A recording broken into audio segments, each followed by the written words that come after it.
വയ്യ. കൊച്ചനെ ഈ കഥ ഒന്ന് തുറന്നേ.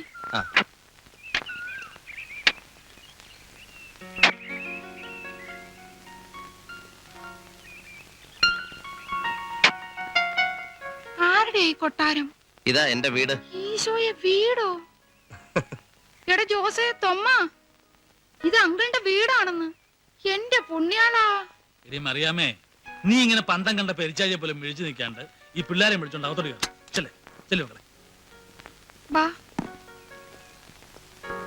ഒരു കഥയില്ലാത്തവളാ, ഒന്നും തോന്നരുത്. പിള്ളേരും മോശമല്ല. നമ്മുടെ അല്ലേ? നമ്മുടെ എന്റെ. അങ്ങനെ ഞാൻ പേടിച്ചു പോയി.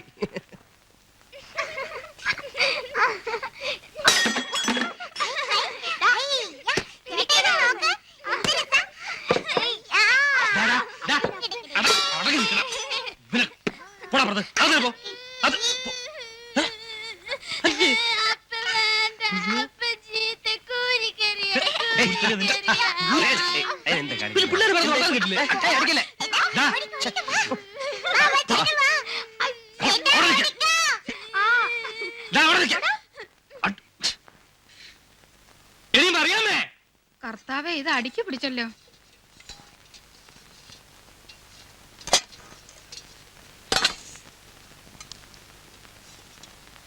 ഉപ്പ് ഇത്തിരി കൂടുതലാ. ഓ, എന്തൊരു എരിവായതിന്. കറി വെക്കുന്നത് എങ്ങനെയാന്ന് ഞാൻ പഠിപ്പിച്ചുതരാം. ഉപ്പ് കൂടുതൽ. സ്പൂൺ കഴുകാതെ അതിൽ തന്നെ ഇട്ടെന്തിനാ? ഇത്തരം കാര്യങ്ങളൊക്കെ ഇവിടെ വലിയ ശ്രദ്ധയാ. ഓ പിന്നെ, ചുണ്ടിലൊന്നും മുട്ടിന്ന് വെച്ചപ്പോ എന്നാ വരാനാ? ഞങ്ങൾക്കാർക്കും ഇവിടെ പകരുന്ന രോഗമൊന്നുമില്ലേ എന്റെ അപ്പാ. ആ പിള്ളേരെ നടക്കെടുത്ത് ഇല്ല, ഇപ്പൊ തന്നെ ഇറക്കി വിടും. പിള്ളേരടങ്ങാനും കളിച്ച് നടക്കട്ടെ. ഇത് എന്റെ പാട് നോക്ക്. പാട് നോക്ക്. അപ്പനെ കയറി കൂരിന്ന്. ആ, കണക്കായിപ്പോയി.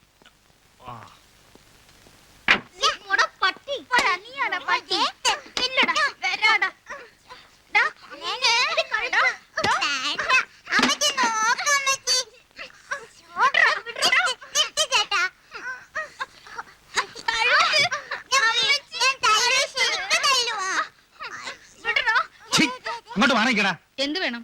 ഈ കുട്ടികളെ നിലയ്ക്ക് നിർത്തണം. ഇതെന്താ ഭ്രാന്താലയമാണോ?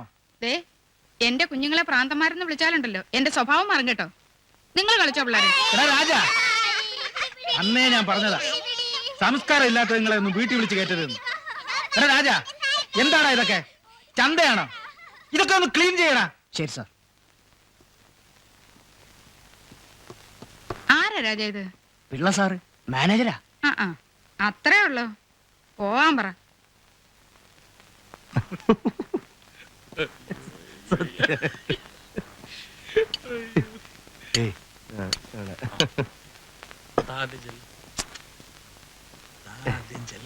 അയ്യയ്യയ്യയ്യ, നല്ല ചേലായിട്ടുണ്ട്.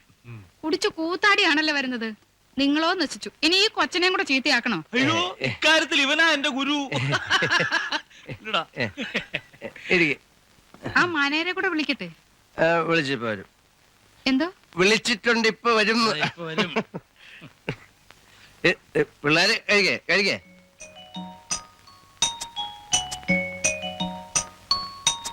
അങ്കിളിന്റെ കൂടെ ഇരിക്കണം.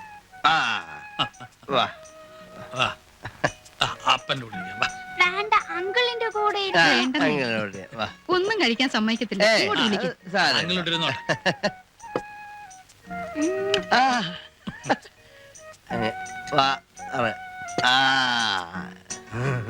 ഹലോ, കുറേശ്ശെ കൊടുക്കണോ കൊച്ചാ?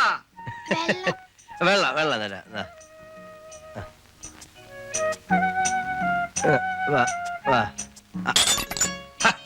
എന്താണ് കാണിച്ചേ? അത് പോട്ടെ. അങ്കിളിരിക്കേ. അല്ല, അങ്കിൾ അവിടെ ഇരിക്കേ. ഈ ഉത്സവമൊക്കെ ഒന്ന് കഴിഞ്ഞോട്ടെ, ഞാൻ ഒറ്റയ്ക്ക് ഇരുന്നോളാം. ഏതായാലും ഒരു കാര്യത്തിൽ എനിക്ക് വലിയ സന്തോഷമായി. കുറെ കാലത്തിനിടയ്ക്ക് രാജീവ് ഇവിടുന്ന് അത്താഴം കഴിക്കുന്നത് കണ്ടല്ലോ. ആഹാ, അപ്പൊ നേരത്തിന് വീട്ടിൽ വരുവൻ തീറ്റയൊന്നും ഇല്ല അല്ലേ? കെട്ടികളും കുട്ടികളൊന്നും ഇല്ലാത്തതിന്റെ കേടാ. അപ്പച്ചോ, നമ്മുടെ ശങ്കരനാരുടെ ഒരു മോളില്ലേ, ഇങ്ങോട്ടൊന്ന് നോക്കിയാ പറ്റോ? ഇത്രയും മുടിയായിട്ടൊരു പെണ്ണ്. നമുക്കൊന്ന് ആലോചിച്ചാലോ? ഇത്തിരി ഉണ്ടയായി എന്നൊരു കുറവേ ഉള്ളൂ. ഓ, പൊക്കത്തിൽ എന്നാന്ന് ഇപ്പൊ എത്ര വലിയ കാര്യം.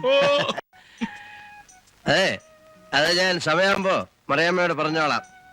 എന്നെ വിളിച്ച മറിയാമ്മയോ? ആ ആ ആ ആ സ്വത്തും പണം ഉണ്ടെന്ന് വിചാരിച്ചേ മൂത്തവരെ കയറി പേര് വിളിക്കണമെന്നില്ല. ചേച്ചിന്ന് വിളിച്ചാ മതി.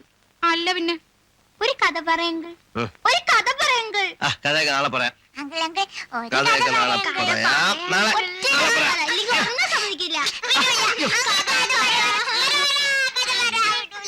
ആയല്ലോ.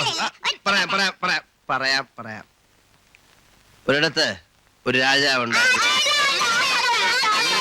കഥയല്ല, ഇത് വേറെ കഥ, വേറെ രാജാവിന്റെ കഥ.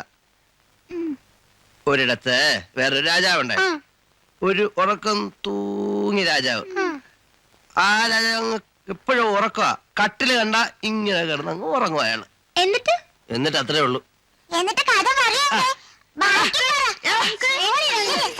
ഏത് നേരത്തെ എനിക്ക് ബുദ്ധി തോന്നിയത്? ആ പറയാം. അപ്പോഴേ ഈ രാജാവിനൊരു ഗുണമുണ്ട്. ഈ രാജാവിനെ ആരെങ്കിലും തൊട്ടാ അവരങ്ങ് ഉറങ്ങിപ്പോവും.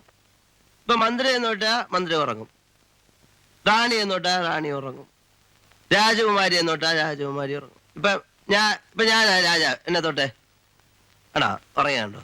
മോള് തൊട്ടെ മോളുറങ്ങി, മോൻ തൊട്ടെ മോനും ഉറങ്ങി. അങ്ങനെ ആ രാജ്യം മുഴുവൻ ഒരു രാത്രിയും പകലും കിടന്ന് ഉറങ്ങി. എന്നിട്ട് അത്രേ ഉള്ളൂ. ഈ കറിയാത്തിന് ഉറക്കം ഇത്രയും പ്രയാസമില്ല. എന്നിട്ട് രാവിലെ രാജാവ് എണീറ്റ് കുളിച്ച് പല്ലൊക്കെ തേച്ച് ആഫീസിൽ പോകും.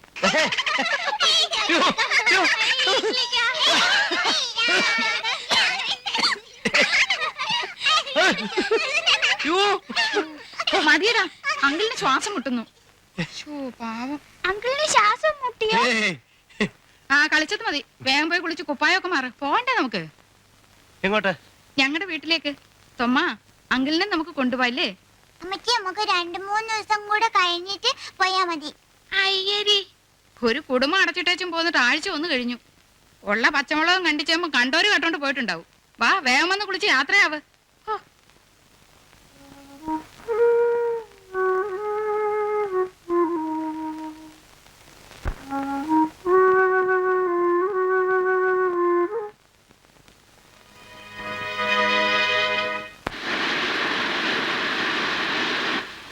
അങ്കിളും വരണം. പിള്ളേർക്ക് രാജീവിനെ പിരിയാൻ തോന്നുന്നില്ല. അടുത്ത സ്കൂൾ വീട്ടിൽ വരാടാ.